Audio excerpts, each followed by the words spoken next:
لا حول ولا قوة إلا بالله العلي العظيم اعوذ باللہ من الشیطان الرجیم بسم اللہ الرحمن الرحیم الحمد للہ رب العالمین والصلاة والسلام علی سید الانبیاء والمرسلین وآلہ الطیبین الطاہرین المعصومین اما بعد فقد قال اللہ تبارک و تعالی فی کتابہ المبین وہو اصدق الصادقین بسم اللہ الرحمن الرحیم وَجَعَلْنَاهُمْ أَئِمَّةً يَهْدُونَ بِأَمْرِنَا وَأَوْحَيْنَا إِلَيْهِمْ فِعْلَ الْخَيْرَاتِ وَإِقَامِ الصَّلَاةِ وَإِيتَاءِ الزَّكَاةِ وَكَانُوا لَنَا عَابِدِينَ اللہم صلی علی محمد وآل محمد۔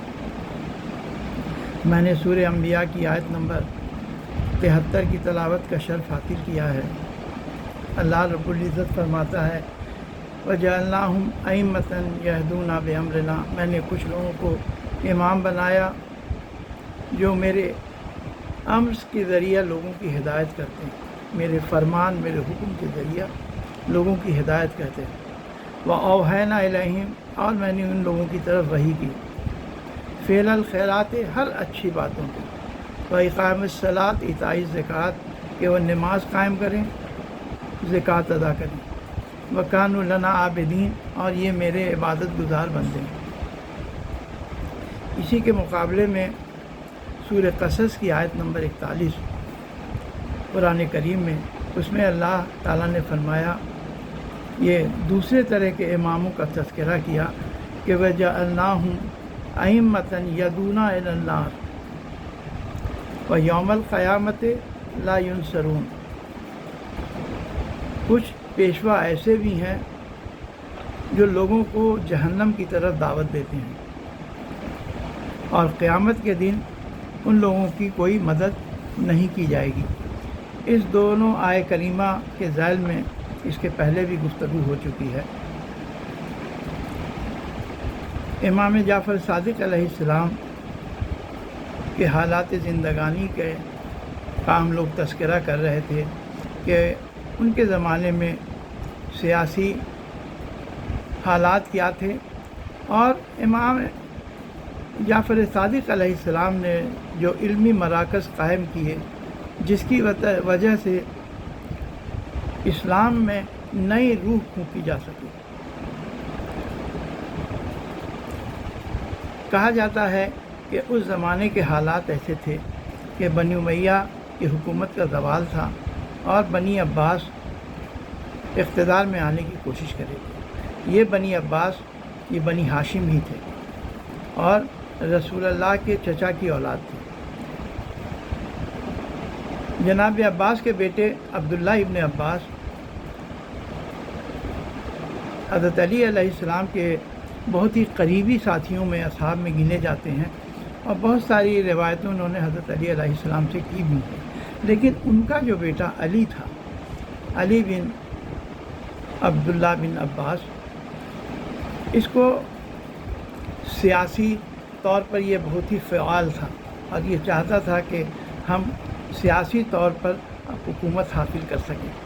اس علی کا ایک بیٹا تھا محمد، اور اس محمد کا بیٹا تھا، اس کے 3 بیٹے تھے، ابراہیم امام، ابو صفاح عباس، اور تیسرا تھا منصور دوانی۔ تو ان لوگوں نے جدوجہد جو کوشش شروع کی، جب بنی امیہ کا اقتدار آہستہ آہستہ ختم ہوتا گیا۔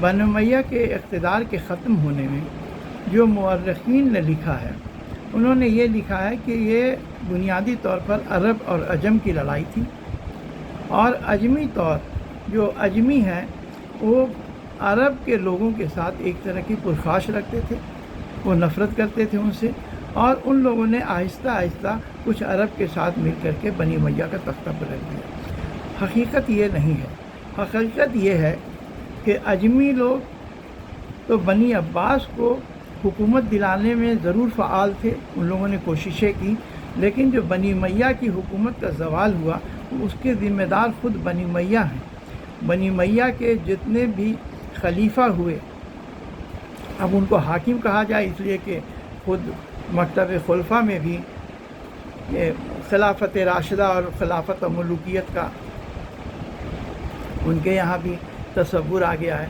تو یہ لوگ خلیفہ رسول کم تھے اور حاکم وقت زیادہ تھے، بادشاہ نے وقت زیادہ تھے. ان لوگوں کا جو فسق و فجور تھا، کھلا ہوا فسق و فجور بنی امیہ کا جو تھا، اور اسلامک احکام سے ان کو دور دور کا واسطہ نہیں تھا. دوسری چیز یہ کہ اپنے عوام پر یہ بہت ہی ظلم روا رکھتے تھے، پیسے وصولنے کے لیے، جو ان سے خراج وصولنے کے لیے. یہاں تک کہ جو ساسانی دور حکومت میں جو ان کے بادشاہان نوروز کے دن تحائف وصولا کرتے تھے، تو اسی رسم کو خود معاویہ نے بھی اپنے یہاں رائج کیا کہ جو بادشاہان وقت ہیں ان کو لا کر کے تمام عوام ان کو لا کر کے تحفے تحائف دے. جب مرکزی حکومت نے تحفے تحائف قبول کرنے شروع کیے تو ان کی جو حکومتیں تھیں، چاہے حجاز میں ہوں، چاہے عراق میں ہوں، چاہے شام میں ہوں، تو اس کے جو والی تھے، جو اس کے حاکم تھے، ان لوگوں نے بھی تحفے تحائف قبول کرنا شروع کیے. نتیجہ ہے کہ ایک طرح سے اقتصادی طور پر جو عوام ہیں ان کی کمر ٹوٹ گئی. تو بنی امیہ کے زوال کے وجہ میں ایک تو سب سے بڑی یہ ہے کہ جو عوام تھے وہ اقتصادی طور پر بہت زیادہ پریشان حال ہو گئے تھے. بنی امیہ کا کھلا ہوا فسق و فجور تھا، جن کو اسلام سے کوئی واسطہ نہیں تھا، اور عجم کے جو لوگ تھے وہ عرب سے ظاہر سی بات ہے کہ وہ لوگ ان سے پرخاش رکھتے تھے، اس لیے کہ عرب کی حکومت میں عجم کو کافی نیگلیکٹ کیا گیا تھا ان لوگوں کو. تو یہ سارے عوامل مل کر کے بنی امیہ کی حکومت کو زوال کیا. لیکن اور اس وقت لوگوں کو احساس ہوتا گیا کہ یہ حقیقی وارث اس حکومت کے یہ خاندان اہل بیت میں سے ہیں، یہ رسول کے آل رسول ہیں. لیکن شروع بھی کیا، جو بنی عباس نے اپنے مبلغین بھیجے، ان لوگوں نے جو شروع کیا مبلغین بھیجنا، تو ان لوگوں نے زیادہ جو کنسنٹریٹ کیا، یعنی زیادہ ان لوگوں نے جو توجہ دی وہ ایران پر توجہ دی. اس وقت ایران فتح ہو چکا تھا تو وہاں توجہ دی. نتیجہ یہ ہوا کہ جب ایک بار تختہ پلٹ ہو گیا تو وہ جو تختہ پلٹ ہوا اس جو ان کے مبلغین تھے وہ یہی کہتے تھے کہ ہم آل محمد کی رضا کے لیے کوشش کر رہے ہیں اور ہم حکومت کے حقدار حقیقتاً یہ آل محمد ہی ہیں. لیکن جب حکومت مل گئی تو ان لوگوں نے آل محمد کو کنارے کر دیا اور خود حکومت پر قابض ہو گئے. یہ پوری ایک داستان ہے. امام جعفر صادق علیہ السلام کی زندگی میں جو سیاسی حالات تھے، اس کے پہلے ہم کو رسول کریم کی زندگی سے ہی اسلام کے سیاسی حالات کو سمجھنا پڑے گا. خود رسول کریم کے زندگی کے آخری ایام میں یہ جو قریش تھے، جو مہاجرین تھے، یہ شیعہ منابع میں جو ملتا ہے، شیعہ سورسز میں ملتا ہے کہ جو مہاجرین تھے، جو قریش مکہ تھے، قریش مدینہ تھے، مدینہ میں جو قریش تھے، جو مہاجرین تھے، ان لوگوں نے ایکا کر لیا تھا مل کر کے ان لوگوں نے، اور ایک طرح کا صحیفہ بھی ان لوگوں نے لکھا تھا. یہ چیزیں یہ شیعہ منابع میں اہل تشیع یہ باتیں کو کہتے ہیں، اور پہلے تو اس کو اتنا کھل کر نہیں کہتے تھے، لیکن آج کل جو ہمارے علماء ہیں، خاص کر کے علامہ انور نجفی صاحب، تو علامہ محسن نجفی کے فرزند ہیں اور بہت بڑے عالم خود ہیں، تو خود بھی وہ جب ممبر پر آتے ہیں تو ان سب باتوں کو وہ بیان کرتے ہیں کہ ایک ان لوگوں نے سب جو قریش تھے، ان لوگوں نے پہلے ہی رسول کے زندگی میں ہی ان کے رحلت کے 3 سال پہلے ہی ایکا کر لیا تھا، اور ایک صحیفہ ان لوگوں نے لکھا تھا کہ رسول کی رحلت کے بعد ہم لوگ حکومت پر قابض ہو جائیں گے، اور ہم لوگ اس کی جو نیابت ہے رسول اللہ کی بنی ہاشم کے خاندان میں، خاص کر حضرت علی کے خاندان میں جانے نہیں دیں گے، اہل بیت میں ہم لوگ جانے نہیں دیں گے. اور اس صحیفے کو ان لوگوں نے ابو عبیدہ جراح کے پاس رکھا تھا. خانہ کعبہ میں ان لوگوں نے زمین کھود کے اس کو گاڑ دیا تھا. ایسا نہیں تھا کہ جو ثقیفہ کا واقعہ ہوا وہ اچانک ہو گیا، اس کے پہلے سے یہ پوری داستان رقم کی جا رہی تھی. ثقیفہ میں جو ہوا کہ رسول اللہ کے جنازے کو چھوڑ کر لوگ چلے گئے، اور خود رسول اللہ کے زندگی کے آخری ایام میں یہ جو منافقین تھے، ان لوگ کبھی بھی اسلام کو ان لوگوں نے دل سے قبول نہیں کیا تھا، بلکہ اسلام مذہب میں یہ داخل ہی ہوئے تھے اس لیے کہ تاکہ اسلام میں یہ اب کچھ منصب کے حامل ہو جائیں، کچھ اس سے مفاد حاصل کر سکیں۔ ان لوگوں کو کبھی بھی، اور مکہ کے فتح مکہ کے بعد حضرت علی علیہ السلام کہتے تھے کہ یہ لوگ اسلام کی تلوار اور اسلام کے غلبے کے آگے تسلیم ہوئے ہیں، ورنہ اسلام ان لوگوں کے قلب میں ابھی بھی جاگزی نہیں ہوا ہے۔ رسول خدا بھی جانتے تھے، ان کو زیادہ سے زیادہ مال غنیمت میں سے حصہ دیتے تھے۔ ان کو مؤلفۃ القلوب کہا جاتا ہے، یعنی ابھی ان لوگوں کے قلب کی تالیف قلب ان کی جا رہی ہے، لیکن ان کی قلب کی تالیف ہوئی نہیں، جو بعد کے حالات بتاتے ہیں۔ تو رسول کریم کی زندگی کے آخری میں ہی جو جیش اسامہ کو رسول کریم نے چاہا کہ اس کو ہم مدینے کے باہر بھیج دیں، اسامہ کو اس کا سربراہ بنایا تھا، اسامہ بن زید کو، اور تمام جو اصحاب کے جو کبائر اصحاب کہا جائے، جو بزرگ اصحاب تھے، وہ لوگ گئے نہیں، اور لوگ انتظار کرتے رہے کہ رسول کی رحلت ہو جائے، اس کے بعد یہ لوگ مدینے میں ہی رہ جائیں۔ تو سب سے پہلے رسول کی حکم عدولی یہی ہوئی کہ ان لوگوں نے تخلف کیا جیش اسامہ میں جانے سے۔ جیش اسامہ جو رسول بھیج رہے تھے اس فوج کو، وہ یہ لوگ نہیں گئے، پہلا یہ ہوا۔ دوسرا یہ ہے کہ رسول کریم نے اپنی زندگی کے آخری ایام میں جب قلم اور دوات مانگا کہ لاؤ ہم ایسا ایک نوشتہ لکھ دیں کہ میرے بعد تم کبھی گمراہ نہیں ہوگے، تو اس وقت خلیفہ دوم نے کہا کہ ہم کو اب اس کی ضرورت نہیں ہے، یعنی آپ کے اب ہم کو احکام کی یا آپ کے کسی بھی عمل کی ہم کو ضرورت نہیں ہے، ہمارے لیے قرآن کافی ہے۔ قرآن میں بھی جب قرآن کی تدوین ان لوگوں نے شروع کی، تو قرآن کی تدوین میں اس کی جو تفاصیر رسول خدا بیان کرتے تھے، جو شان نزول بیان کرتے تھے، اس کو ان لوگوں نے الگ کر دیا، اور صرف قرآن کریم کی جو آیتیں تھیں عربی میں بس وہی رہنے دی، اور لوگوں کو یہی کہا کہ بس تم قرآن پڑھتے رہو، اس کو سمجھنے کی بھی تم کو ضرورت نہیں۔ یہ بہت ساری چیزیں ہوئیں۔ تو رسول کریم کے زندگی کے آخری ایام میں ہی، خود رسول کے زندگی کے آخری ایام میں جھوٹی حدیثیں کر کے رسول خدا سے منسوب کی گئیں، یہاں تک کہ رسول خدا نے کہا کہ جو لوگ ہم سے جھوٹی باتیں منسوب کر رہے ہیں یہ اپنا ٹھکانہ جہنم میں بنا لیں۔ اس کے بعد بھی یہ سلسلہ جاری رہا۔ اس کا مطلب یہ ہے کہ لوگوں کو رسول کریم کو یا اللہ کا رسول شاید مانتے ہی نہیں تھے، اس کا اعتقاد ان لوگوں کو نہیں تھا، اس لیے کہ اگر اعتقاد ہوتا تو قرآن کریم میں صاف صاف لکھا ہوا ہے کہ اگر رسول کریم کے حکم کے خلاف اگر تم کرتے ہو تو تمہارے لیے جہنم ہے۔ لیکن ایسے مواقع تاریخ میں بھرے ہوئے ہیں جہاں رسول کی مخالفت کی گئی ہے، اور جن لوگوں نے مخالفت کی ہے وہی لوگ خلیفہ رسول کے عنوان سے بعد میں حکومت میں آئے۔ جب حکومت میں آئے تو ان لوگوں نے کیا کیا؟ جو پہلی حکومت رسول کریم کے بعد ثقیفہ میں جو پہلی حکومت بنی وہ حضرت ابو بکر کی بنی۔ جب یہ مسند خلافت پر آئے تو حضرت علی علیہ السلام کے ساتھ ان لوگوں نے بیعت کرنے کے لیے کتنا حضرت علی علیہ السلام کو پریشان کیا، کتنا مصائب حضرت علی کو جھیلنا پڑا، یہ تاریخ میں ہے۔ جب خاتون جنت رسول اللہ کی اکلوتی بیٹی جناب فاطمہ الزہرا صلوات اللہ علیہا اپنا حق ماننے گئیں، یہ حق کیا تھا ان کا؟ جو مدینے میں رسول خدا کی ذاتی جائیدادیں تھیں، اور جو فدق کا باغ اللہ اور رسول نے جناب فاطمہ کو دیا تھا، تو ان لوگوں نے وہ ساری چیزیں ان سے لے لی، چھین لی۔ جو رسول اللہ نے ان کو لکھ کر کے بھی دیا تھا اس کو بھی پھاڑ کر کے پھینک دیا گیا، اور کہا گیا، خلیفہ اول نے کہا کہ ہم نے رسول سے سنا ہے کہ نحن معاشر الانبیاء، ہم تو گروہ انبیاء سے تعلق رہتے ہیں، ما ترکنا صدقہ، ہم لوگ جو چھوڑ کر جائیں وہ صدقہ ہوتا ہے، لا نورث ما ترکنا صدقہ، میرا کوئی وارث نہیں ہوتا ہے، نحن معاشر الانبیاء، ہم گروہ انبیاء سے تعلق رکھتے ہیں، لا نورث، میرا کوئی وارث نہیں ہوتا ہے، ما ترکنا صدقہ، جو چھوڑ کر جائیں وہ صدقہ ہوتا ہے۔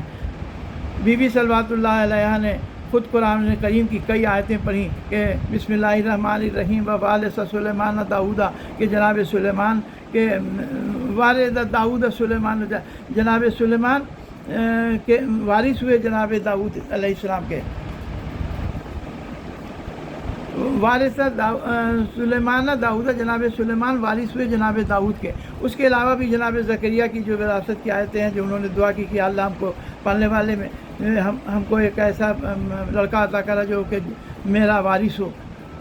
تو اس طرح کی آیتیں انہوں نے سنائی، لیکن ان لوگوں نے نہیں مانا، اور تمام جو جائیدادیں تھیں رسول خدا کی، جو جناب فاطمہ الزہرا جس کی وارث تھیں، ان سب جائیدادوں کو ان لوگوں نے ان سے چھین لیا. جبکہ جو دوسرے لوگ ہیں جو وہاں، اگر جب رسول خدا کوئی وارث نہیں ہوتا ہے تو جتنے بھی رسول خدا کی ازواج تھی، جو 9 ازواج تھیں، تو ان کا حجرہ کیوں نہیں لیا گیا؟ ان لوگوں کو کسی طرح کی ان کی پریشانیاں نہیں کی گئیں. تو پہلی حکومت جو آئی حضرت ابوبکر کی، تو ان کا جو حکومت کی پالیسی یہ تھی کہ ان کے جن لوگوں نے ان کی بیعت میں مخالفت کی تھی، جس میں انصار تھے، سعد بن عبادہ ان لوگوں کے لیڈر ایک طرح سے سمجھا جاتے ہیں، جو کہ خزرج سے متعلق تھے. خزرج کے ہی اس میں سعد بن بشیر جو ان کے چچا زاد بھائی تھے، انہوں نے حالانکہ جناب ابوبکر کا ساتھ دیا. اب یہ سب پوری تاریخیں ہیں. تو پہلا کام جو کیا گیا وہ یہ کیا گیا کہ جو لوگ نے مخالفت کی بیعت کی اس میں انصار میں، تو ان لوگوں کو بالکل ہی حکومت سے الگ کر دیا گیا، انہیں کسی بھی طرح کا کوئی منصب عطا نہیں کیا گیا. دوسرے جو بنی ہاشم نے ان لوگوں کی مخالفت کی تھی، خاص کر کے اہل بیت میں جناب حضرت علی اور ان کے اعزا نے جو کیا، تو حضرت علی اور ان کے اعزا کو جو مصائب جھیلنے پڑے مدینہ میں، یہ بھی تاریخ کا جز ہے. اس کے علاوہ جو مدینہ کے قبائل تھے، مدینہ کے باہر جتنے بھی قبائل تھے، ان لوگوں نے بھی زکوٰۃ دینے سے ان کو منع کیا کہ ہم لوگ غدیر خم میں سن چکے ہیں کہ رسول خدا نے اپنا ولی حضرت علی کو بنایا تھا، اس لیے ان لوگوں نے زکوٰۃ دینا نہیں چاہا. تو ان لوگوں کے ساتھ لڑائیاں لڑی گئیں اور ان کو کہا گیا کہ یہ لوگ مرتد ہو گئے ہیں. یہ پوری لڑائیاں جو ہوئیں اس میں اب ظاہر سی بات ہے کہ ایک حکومت کی فوج اور ایک قبائل، تو وہ کہاں تک مقابلہ کر سکتے تھے. نتیجہ ہے کہ قبائل کے جو لوگ ہیں ان لوگوں کو قتل کیا گیا، ان کی عورتوں کو قیدی بنایا گیا، ان کے بچوں کو بھی غلام بنایا گیا، ان کے مال و اسباب لوٹ لیے گئے. یہ مدینہ میں ہوا، جو کہا جاتا ہے کہ مرتدین سے جنگ کی گئی. 2 سال کا سے کچھ زیادہ کا عرصہ ہوا. خلیفہ اول کا انتقال ہوتا ہے، خلیفہ دوم آتے ہیں. ان کی جو خلافت کا زمانہ ہے وہ 10 سال سے زیادہ کا زمانہ ہے. اس میں انہوں نے بہت سارے چیزیں کی. خود خلافت اول میں، یہ تو حکومت کی پالیسی تھی، خلافت اول میں بھی جھوٹی حدیثیں گڑھنے کا، جو پہلی جھوٹی حدیث گڑھی گئی وہ خود خلیفہ اول نے گڑھی کہ نحن معاشر الانبیاء لا نورث ما ترکنا صدقہ. یہ پہلی جو اسلام میں یہ پہلی جھوٹی حدیث گڑھی گئی. اب خود رسول کریم کے زمانے میں بھی کچھ گڑھی گئی تھی.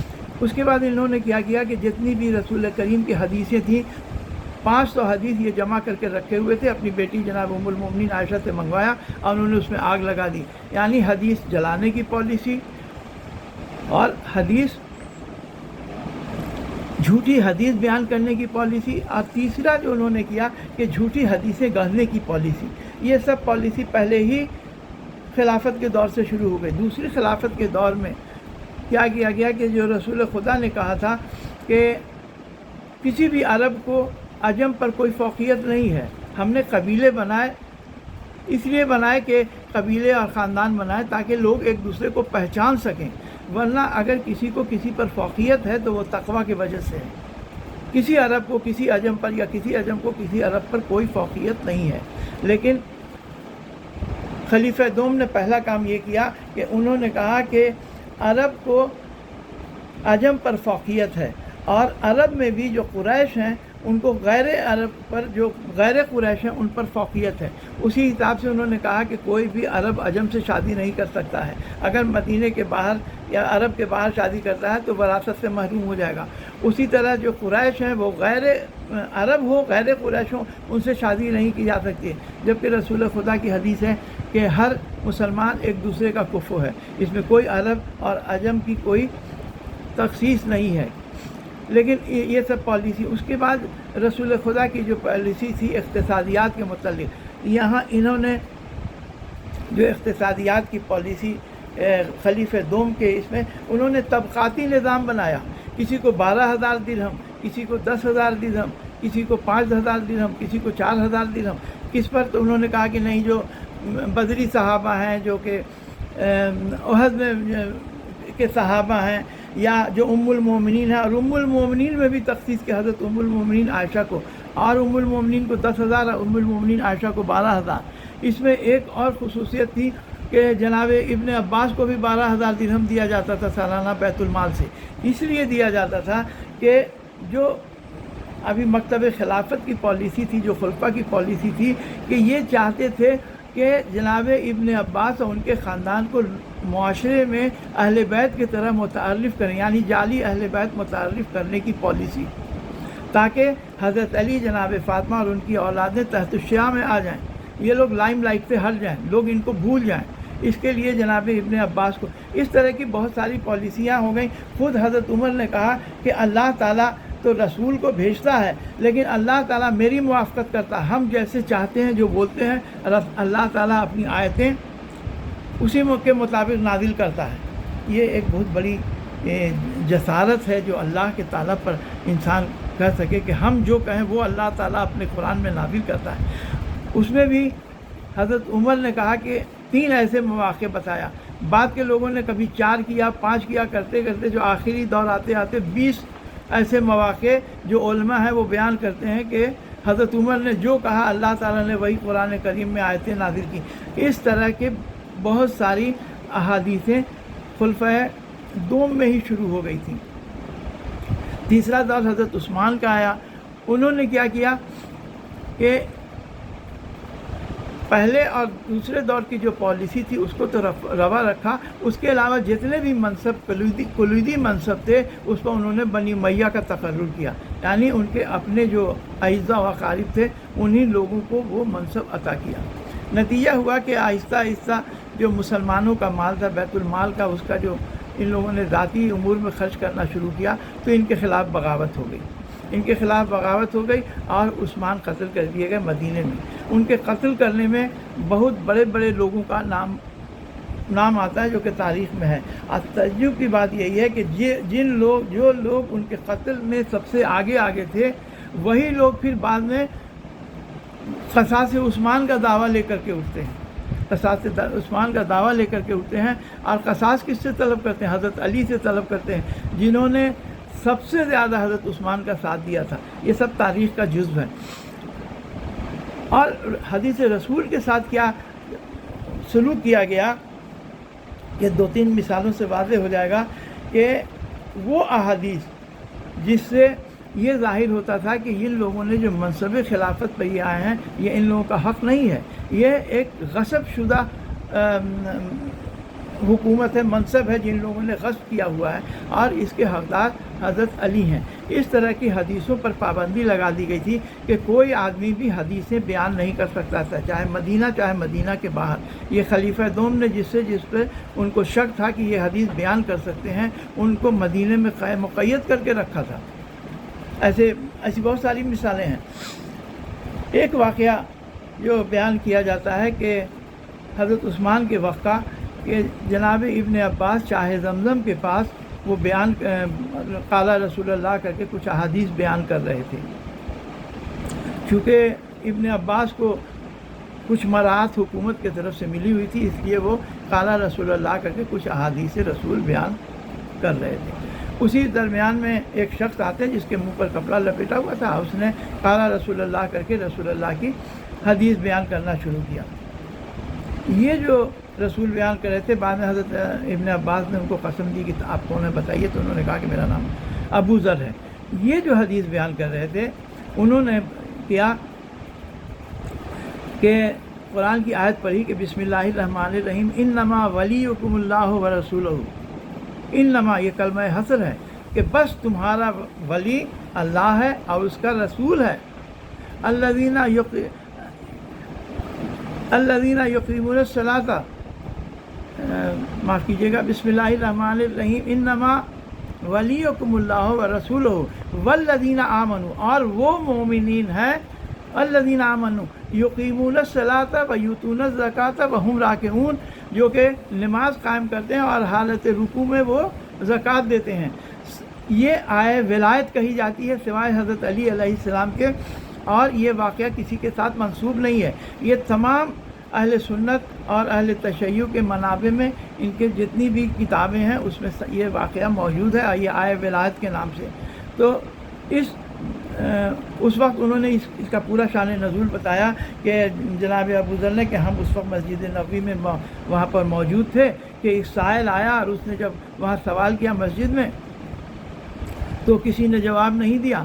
اسی وقت جو ہے سو اس نے کہا کہ اللہ تعالیٰ کو مخاطب کر کے کہا کہ اللہ میں تیرے رسول کے مسجد میں نے سوال کیا اور کسی نے جواب نہیں دیا۔ حضرت علی علیہ السلام نے اپنی انگلی چھنگلی انگلی بڑھا دی اور ان کی انگوٹھی اتار کر کے لے کر چلا گیا۔ یہ اسی کے لیے آیہ کریمہ نازل ہوئی ہے۔ اس وقت رسول خدا نے کہا کہ اللہ پالنے والے میرے بھائی جناب موسیٰ نے اس سے دعا کی تھی کہ میرے زبان کی لکنت کو دور کر دے، دوسرے میرے قلب میں وسعت دے دے، میرے قلب میں وسعت دے دے تاکہ میں تیرے احکام لوگوں کے سامنے بیان کر سکوں، اور میری پیٹھ میرے بھائی ہارون سے مضبوط کر دے تاکہ وہ میرے لیے مددگار ہوں میرے کام میں۔ اے اللہ ہم بھی تجھ سے دعا کرتے ہیں، تو نے ان کی دعا قبول کر لی تھی تو ہم بھی دعا کرتے ہیں کہ میرے بھائی حضرت علی سے کے ذریعہ میری پشت کو مضبوط کر دے اور میرے بھی قلب میں وسعت دے دے تاکہ ہم اور علی مل کر کے تیرے احکام کو لوگوں تک پہنچا سکیں۔ اور اللہ تعالیٰ نے اس کی قبولیت کے لیے جناب جبرائیل علیہ السلام کو بھیجا تھا۔ اب یہ جو حدیث کے شان نزول ہے اور اس کی جو تفسیر انہوں نے بیان کیا تو اس سے صاف ظاہر تھا کہ جو لوگ ابھی مسند خلافت پر بیٹھے ہوئے ہیں یہ لوگ اس کے حقدار نہیں ہیں۔ نتیجہ ہے کہ ایک شخص آتا ہے اور جناب ابو ذر کو کہتا ہے کہ آپ کیوں حدیث بیان کریں، آپ کو منع کیا گیا۔ انہوں نے کہا کہ تم تلوار بھی رکھ دو گے گردن پر، اور اگر ہم ایک بھی حدیث رسول کی بیان کر سکتے ہوں گے تو ہم ضرور کریں گے۔ نتیجہ ہے کہ جناب ابو ذر کو وہاں سے شام بھیج دیا جاتا ہے۔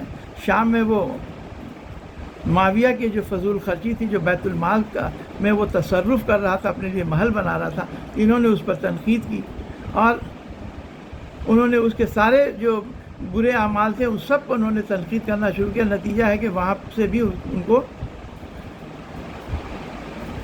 دوبارہ مدینہ بھیج دیا گیا۔ مدینہ سے حضرت عثمان نے ان کو ربضہ جلا وطن کر دیا جہاں ان کا انتقال ہو جاتا ہے۔ اس کی تفصیل درج ہے کہ اس میں کتنے مصائب جناب ابو ذر کو جھیلنے پڑے۔ تو ایسا نہیں ہے کہ جو خلفائے جور رسول اللہ کے بعد آتے گئے، اس کے بعد جناب عثمان کے بعد حضرت علی کا دور تھا، 4.5 سال کا عرصہ انہوں نے کوشش کی کہ سنت رسول کو دوبارہ جاری کر سکے، تو ان کو کیا کیا مصائب کا سامنا کرنا پڑا۔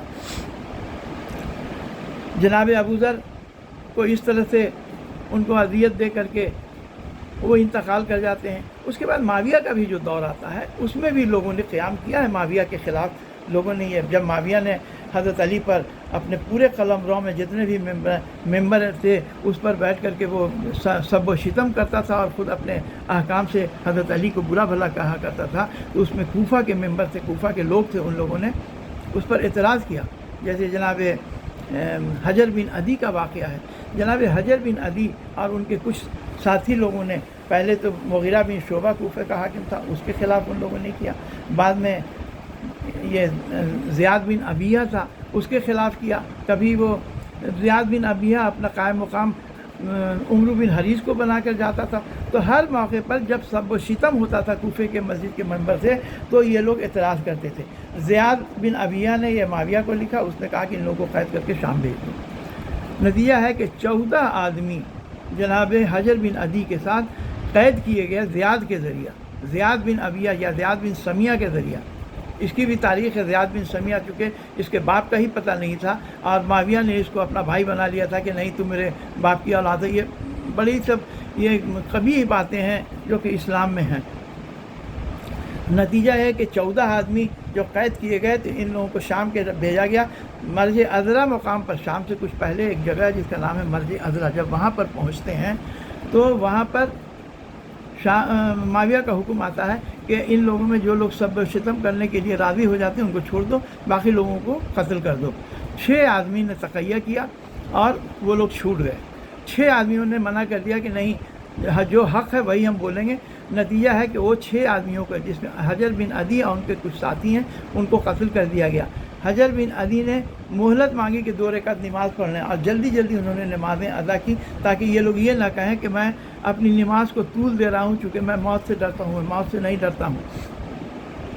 یہ اس لیے کہ اگر حق پر رہتے ہوئے موت آئے تو کوئی بھی انسان اس کے لیے نہیں ڈرتا ہے۔ 6 آدمی قتل کر دیے گئے۔ 2 آدمی نے کہا کہ ہم کو معاویہ کے پاس بھیج دو، وہاں زیاد کو، ہم لوگ اس سے بات کر لیں گے۔ وہ 2 آدمی بھیجے گئے۔ جو معاویہ کے پاس یہ 2 آدمی پہنچتے ہیں تو اس میں ایک شخص نے وہاں تقیہ کیا اور اس نے بھی سب و شتم حضرت علی پر کیا دباؤ میں، اور وہ بھی چھوٹ گیا۔ ایک آدمی جو بچا ان کا نام تھا عبد الرحمن بن حسان انزی۔ انہوں نے معاویہ کو بہت برا بھلا کہا اور معاویہ کی مذمت کی، اور معاویہ کے سارے جو اس کے برے احکام ہیں وہ سارے اس کے سامنے اس کے چہرے پر انہوں نے کھول دیا۔ یہ سب سے بڑا جہاد ہے کہ ایک ظالم حاکم کے سامنے حق بات کہی جائے۔ انہوں نے وہ تمام باتیں کہی۔ نتیجہ ہے کہ معاویہ پریشان ہو گیا۔ اس نے کہا کہ یہ تو سب سے برا آدمی ہے، اور اس نے خط لکھ کر کے بھیجا دوبارہ زیاد کو کہ اس کو ایسی موت دو، کہ اتنی تکلیف دہ موت دو کہ جس آج تک ایسی تکلیف دہ موت کسی کو نہیں دی گئی ہو۔ وہ ان کو واپس بھیجا گیا اور زیاد کے پاس، اور زیاد نے کہا کہ ایسا ایسا ہمارے حاکم نے حکم دیا ہے، اور میں تم کو سب سے زیادہ اذیتناک موت دینا چاہتا ہوں، اور میرے نزدیک یہی ہے کہ میں تم کو زندہ دفن کر دوں۔ اور وہ زندہ دفن کر دیے گئے۔ وہ کہتے ہوئے گئے جس وقت دفن کیا جا رہا تھا کہ ٹھیک ہے، جب میں مروں گا تو میں اسی خون آلود کپڑوں کے ساتھ پل صراط پر معاویہ سے ملاقات کروں گا اللہ کے سامنے، اور وہاں پر میرا اس کا حساب ہوگا۔ یہ پہلے یہ بھی ایک شہید ہے۔ اس طرح کے بہت سارے واقعات بھرے ہوئے ہیں کہ جب لوگوں نے ظالم حاکموں کے سامنے مجاہدہ کیا ہے۔ یہ نہیں ہے کہ کربلا کا واقعہ یہ ایک آئسولیٹڈ یا ایک لوتا واقعہ تھا۔ یہ ہے کہ کربلا کا واقعہ، اس کو جو تقدس حاصل ہوا، جو اس کو بلندی حاصل ہوئی، جو مرکزی حیثیت حاصل ہوئی، یہ پہلے کے جتنے بھی قیام ہیں ان سب کی یہ واقعہ کربلا تائید کرتا ہے۔ اور کربلا کے بعد بھی ایسا نہیں کہ واقعہ کربلا کے بعد ایک مہر لگ گئی کہ اب اس کے بعد کوئی قیام نہیں ہوگا، لوگ امر بالمعروف اور نہی عن المنکر کے لے کر کے ظالم حکومتوں کے آگے قیام نہیں کریں گے، لوگ کرتے رہے۔ اس کے بعد بھی بہت سارے توابین کا قیام ہوا، جناب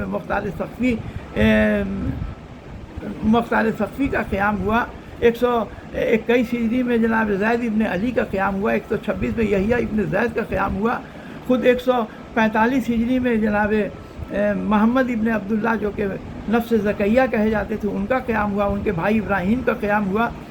یہ سب ظالم حکومتوں کے خلاف قیامات تھے۔ اس میں کچھ قیام کے متعلق لوگ اشکال پیدا کرتے ہیں، لیکن حقیقت ہے نا کہ یہ سارے قیام ظالم حکومتوں کے خلاف قیام تھا۔ 169 ہجری میں جو بنی عباس کے جو خلفاء ہیں وہ بھی اسی طرح کے ظلم و جور روا رکھتے تھے عوام پر، تو ان کے جو ہادی عباسی تھا اس کے خلاف جناب صاحب فخ کا جو کہ حسین ابن علی بن حسن تھے، مکہ سے کچھ دور فخ ایک مقام ہے، وہاں پر ان کا قیام ہوا۔ اور یہ امام زادگان کا قیام یہ چلتا رہا۔ یہ پوری تاریخیں ہیں۔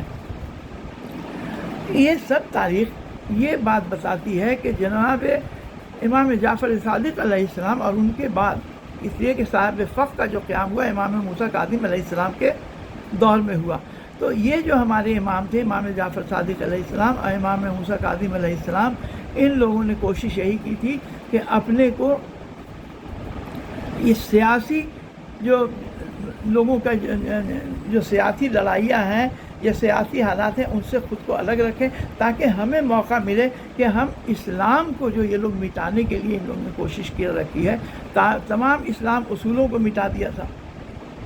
اس کا الگ سے ہم تفصیل سے اس کی بات ہم کرنا چاہتے ہیں کہ کس طرح سے پہلے دور سے ہی کس طرح سے اسلامی منابع میں اسرائیلیات کا، جو اسرائیلی اخبار کہے جاتے ہیں، ان کا نفوذ ہوا، کس طرح سے جھوٹی حدیثیں گڑھ کر کے اسلام میں داخل کی گئیں، کس طرح سے جو عقائد ہیں، عقائد میں کس طرح سے جو تجسم خدا کا عقیدہ ہے وہ کس طرح سے داخل کیا گیا، اور اس کے داخل کرنے والے کون لوگ تھے۔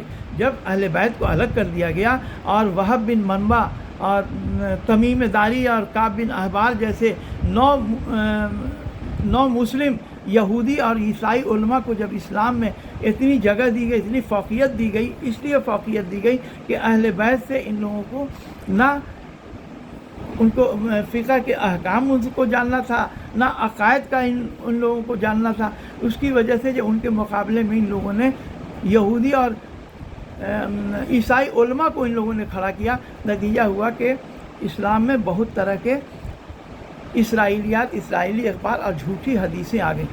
اب ضروری تھا کہ ان حدیثوں کو الگ کیا جائے، اسرائیلیات کو الگ کیا جائے، لوگوں تک حق پہنچایا جائے۔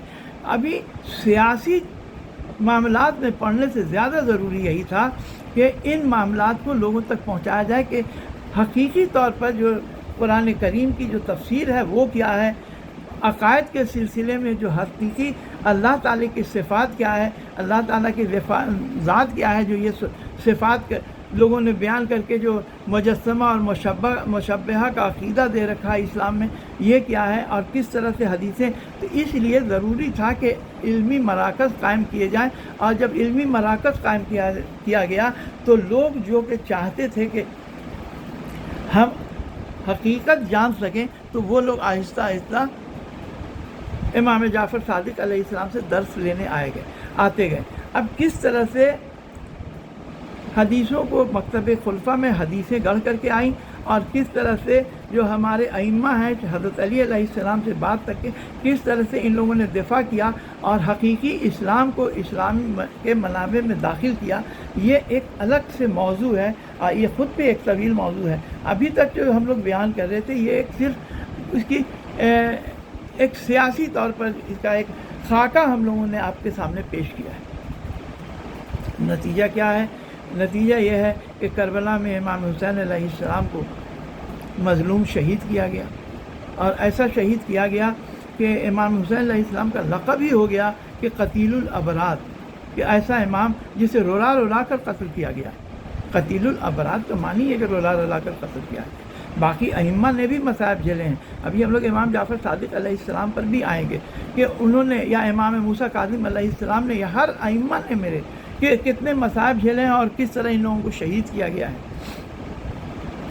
امام حسین علیہ السلام چونکہ واقعہ کربلا ایک منفرد واقعہ ہے، اور واقعہ کربلا کے بارے میں خود رسول کریم کی ایسی حدیثیں ہیں کہ اِنَّ لِقَتْلِ الحسین حرارت فی قلوب المؤمنین لا تبرد ابدا، جو جناب امام حسین کے قتل سے جو مومنین کے دل میں حرارت پیدا ہوئی کبھی سرد نہیں ہوگی، حقیقتاً سرد نہیں ہوئی ہے۔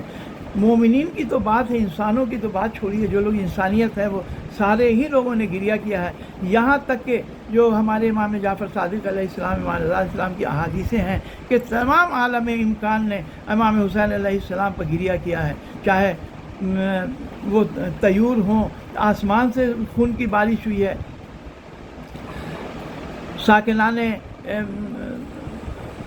ساکنان آسمان ہیں، ان لوگوں نے آ کر کے جو انبیاء کرام ہیں یا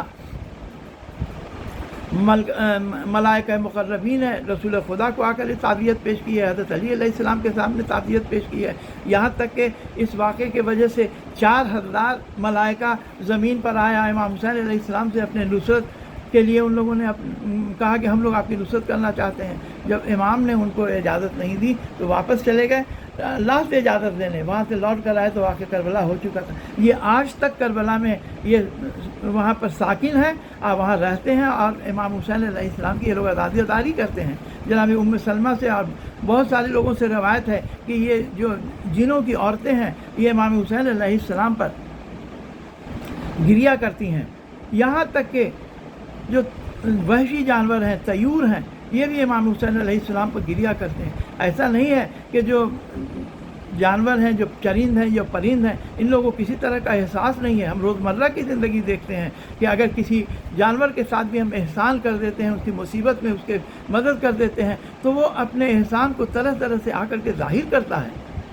تو ایسا نہیں کہ واقعہ کربلا سے کا اثر چرند اور پرند پر نہیں ہوا۔ اسی کا ایک واقعہ جو محدث نوری نے اپنی کتاب میں جو بیان کیا ہے، کلمہ طیبہ ان کی کتاب ہے، اس میں انہوں نے بیان کیا ہے، وہ کہتے ہیں کہ ملا آخون زین العابدین سلامسی، وہ کہتے ہیں کہ میں اپنے بھانجے کلبسی کے ساتھ امام رضا علیہ السلام کی زیارت کو گیا، اور جب وہاں سے میں لوٹ کر آ رہا تھا تو ہمدان کے پاس ایک پہاڑی سلسلہ ہے، آلوند کی پہاڑیاں کہی جاتی ہیں، وہاں ہم لوگوں نے خیمہ نصب کیا۔ جب وہاں ہم لوگوں نے خیمہ نصب کیا تو جب تھوڑا رات کا اندھیرا چھا رہا تھا تو ہم لوگوں کو دور پہاڑی پر ایک سفید کچھ اشیاء نظر آئی۔ جب ہم لوگوں نے تحقیق کیا تو معلوم ہوا کہ یہ ایک بزرگ ہیں جن کی داڑھی سفید ہے، ایک چھوٹا امامہ باندھے ہوئے ہیں۔ ہم لوگ ان کے پاس گئے، وہ نماز پڑھ رہے تھے۔ ان سے ہم لوگوں نے پوچھا کہ آپ یہاں اس ویرانے میں کیا کر رہے ہیں؟ تو انہوں نے کہا کہ اس ویرانے میں میں ہمدان کا رہنے والا ہوں، میں اکثر یہاں آ کر کے نماز مغرب پڑھا کرتا ہوں۔ کہا کہ ایک بار میرے ساتھ ایک عجیب واقعہ ہوا، میں نماز پڑھ رہا تھا کہ ہم کو اپنے پیچھے بہت شور و غل سنائی دیا۔ جب میں نے نماز ختم کی جلدی اور پیچھے مڑ کر دیکھا تو ہم نے دیکھا کہ بہت سارے وحشی جانور جمع ہیں اور وہ عجیب آوازیں نکال رہے ہیں، کچھ اس میں زمین میں بھی لوٹ رہے ہیں اور سر بھی پٹک رہے ہیں۔ میرے سمجھ میں نہیں آیا کہ کیا بات ہے، اور ان وحشی جانوروں میں چیتے، شیر اور ہرن بھی تھے، بھیڑیے تھے۔ تو کہا کہ ایسے دو طرح کے جانور ہیں کہ ہرن اور چیتا اور شیر اور بھیڑ اور بھیڑیے، یہ سب ایک جگہ کبھی بھی جمع نہیں ہو سکتے ہیں، ناممکن سی بات ہے کہ کبھی ایک جگہ جمع ہو سکے۔ تو یہ کوئی غیر معمولی واقعہ لگتا ہے۔ اچانک میرے ذہن میں ایک بجلی سی گوندی کہ آج کا دن یہ تو عاشور کی شب ہے، یہ شب عاشور کا موقع ہے، کہیں یہ امام حسین علیہ السلام کے اس پر گریہ تو نہیں کر رہے ہیں۔ امام حسین کا نام میرے ذہن میں آتے کے ساتھ میں ادھر ان لوگوں کی طرف آہستہ آگے بڑھا۔ میں نے خود امامہ سر سے پھینک دیا، یا حسین کرتا ہوا میں ان کے طرف بڑھتا گیا۔ جب میں یا حسین کر کے ان کی طرف بڑھتا گیا تو ان لوگوں نے آہستہ ہم کو جگہ دی اور ہم کو آہستہ سے ہم کو اپنے حصار میں لے لیا۔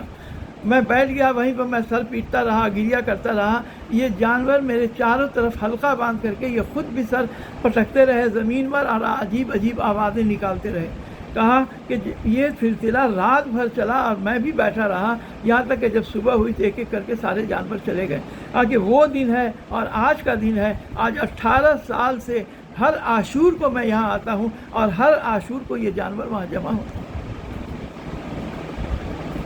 عزادارِ امام مظلوم، جب ہم امام حسین کی زیارت کو جاتے ہیں تو ان کا باب نہم جو 9واں باب ہے اس پر لکھا ہوا ہے کہ باب راس الشریف، راس سر کو کہتے ہیں، یعنی یہ وہ باب ہے کہ امام حسین علیہ السلام کا راس یعنی سر اس طرف اس جانب ہے، تو امام حسین السلام کا قبر کا سیدھانہ اسی طرف ہے، تو وہ باب راس الشریف ہے۔ اس پر بہت ہی موٹے الفاظ میں یہ لکھا ہوا ہے کہ السلام علیکہ یا قتیل الابرار،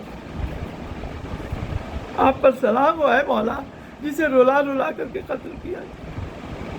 انا للہ و انا الیہ راجعون، بدن میں قضاء ہی و تسلیم۔